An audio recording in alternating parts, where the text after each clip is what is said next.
In this edition, we look at older alternatives to high-tech medical treatments. And UNM staff get another 0.5% raise. In sports, we have basketball and volleyball wraps and a look at one of New Mexico's most long-standing baseball managers. I'm Haley Mitchell. And I'm Mia Clark. All this on UNM News.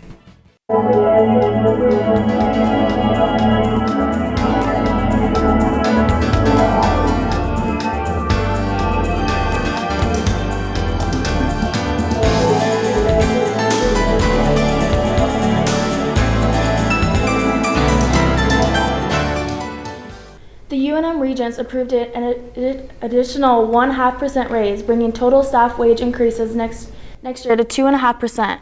That figure should offset increases in healthcare costs for the university system's 6,500 plus staff workers beginning in July. Earlier, Regents approved a 3% pay increase for full-time faculty designed to offset increases in healthcare costs. As the final crunch of the academic year sets in, UNM students struggle to maintain healthy eating and sleeping habits, and exercise can help too.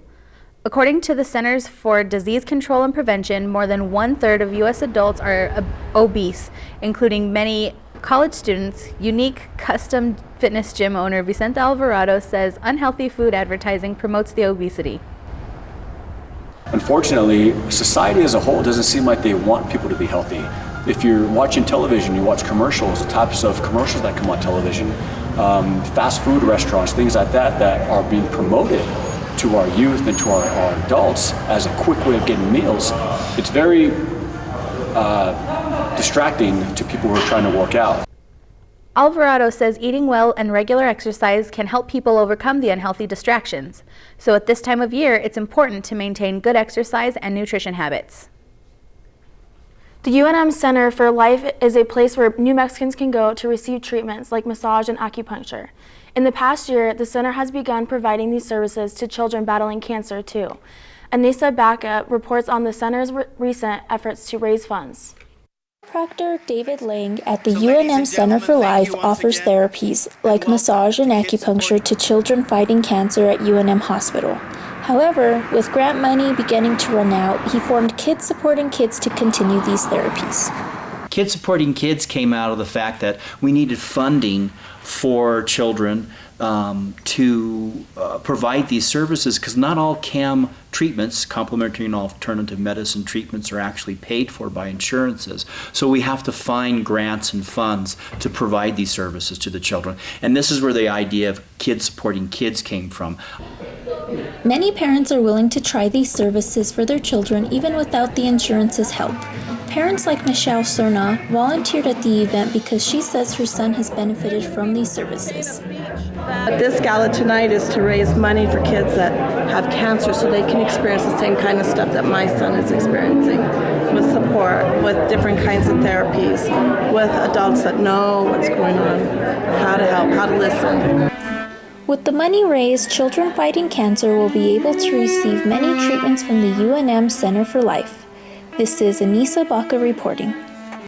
Acupuncture treatments are available in several places in Albuquerque. Jozelyn Escobedo reports on Two Red Brothers, a business offering herbal medicine, massage, and acupuncture treatments.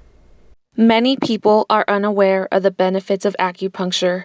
Dr. Arlo Starr says it could help with a variety of issues, ranging from seasonal allergies to serious illnesses. I've treated people that were going through chemotherapy to help them deal with the side effect. I mean, acupuncture is good for just about anything. There are so few things that it cannot help with.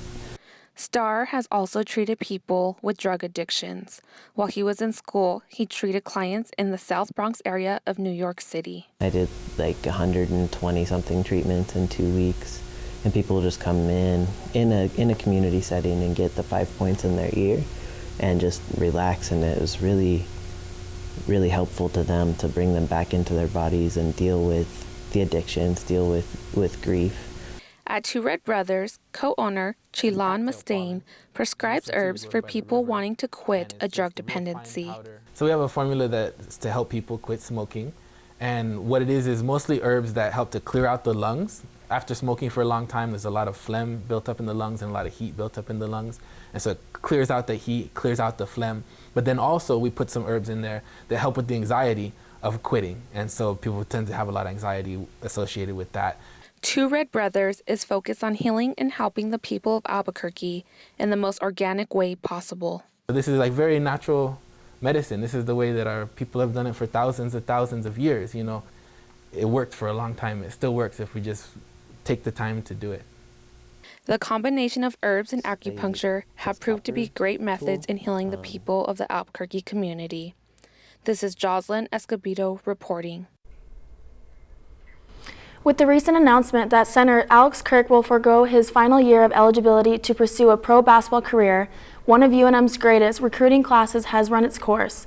Last year, another member of the 2009 recruiting class, Tony Snell, entered an NBA draft and now is playing for the Chicago Bulls.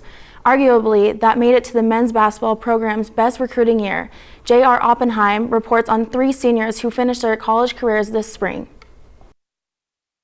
Back in 2009, the Lobos brought in a heralded recruiting class. The 3 remaining players from that class, guard Kendall Williams, forward Cameron Bairstow, and guard Chris Perez, completed their senior seasons this winter, meaning their time at UNM has come to a close.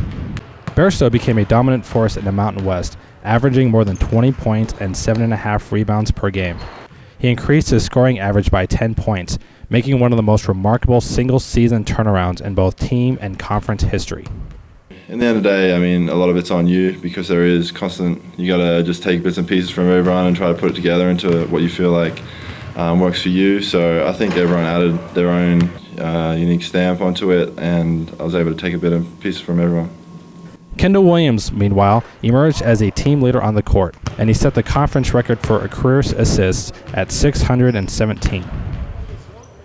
Just talking about it before this interview, we were talking about some of the easy assists I got, you know, like talking about Drew Gordon would catch him at the rim and Tony would catch him off the 3 line. And I said now Bairstow's giving me the easiest ones because I just throw it into him and he just fades away and makes that every time. So, you know, it made the game easier for me, and hopefully I made the game easier for them. So it's a really nice record to have.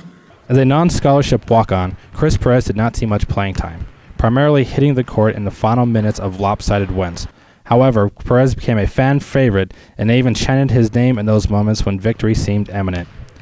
What kept me going is that I grew a lot of friendships with these guys, especially right off the bat. I mean, coming in with 4 freshmen with Kendall, Cam, Tony, and Alex. You know, even though their talent levels are way higher than mine, they still are really good friends to me, and that's something that was hard to leave.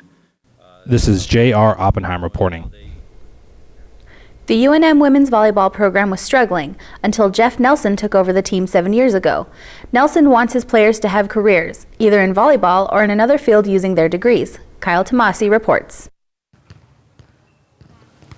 Since Coach Nelson has been at UNM, the team has made the NCAA tournament, but he says the team wants more than that. Players and the coaches had a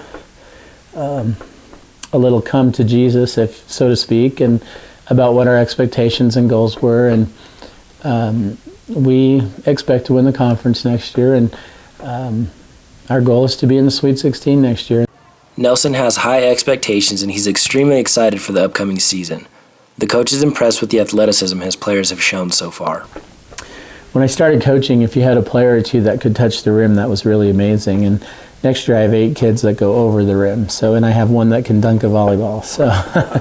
So it's pretty cool how athletic we've become.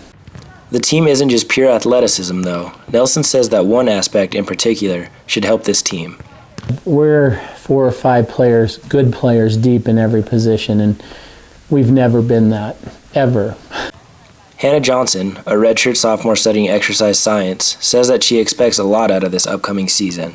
We have really high expectations we set for ourselves. We have mostly everyone returning. There's some big shoes to fill.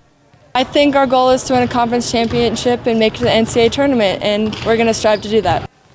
Johnson says that she has thought about pursuing a career in volleyball, but ultimately wants to do something that will bring her a good income. I've kind of, in the back of my mind, thought of playing overseas, but what's going to bring an income for me is my job, and I want to become a pediatric physical therapist.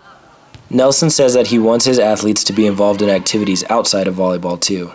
The volleyball team does a ton of community service work in Albuquerque. We're one of the top programs in terms of on campus even for community service. We just expect them to be really good advocates of the program. So for Nelson, a winning program is one that breeds winners, on and off the court. This is Kyle Tomasi reporting. Finally, Marcus Jaramillo has a story of Jim Johns, the head baseball coach of the Eldorado Eagles for the past 27 seasons and counting. Johns has been with the Eagles program for 35 years, and he recently became New Mexico's second high school coach to mark up 500 victories. There is a commitment to excellence that is understood when players put on the Eagles uniform. They understand that they are playing for one of the most storied coaches in the state of New Mexico. Former player Alex Swisher, who played for Johns from 2008 through 2011, understands what Johns' longevity has brought to the school. For Coach Johns to reach 500 wins, especially at just one school over his career, it's very impressive to say the least. My uncle played for him, and I had the honor of playing for him as well. And I think it's very neat to see the different generations come through the program. The old ball coach for the Eagles has seen virtually every type of game, every type of player, every field the state has to offer, but his philosophies and style have not changed much. Another former player, Victor Guevara, says when he goes back, he still sees the same environment that was there when he left school. I know I haven't been gone long, but every time I go back, it seems like nothing's changed. He welcomes back all of his players with open arms.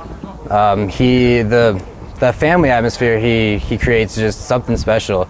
You don't see that too often with any of the other high schools here in town. There is no telling when John's career may come to a close. His passion and energy for the game still run deep. There is one thing that is certain. He already is a legend in New Mexico high school baseball ranks. This is Marcus Jaramillo reporting. Get ready for baseball season. Make sure to go out and support your local sports teams.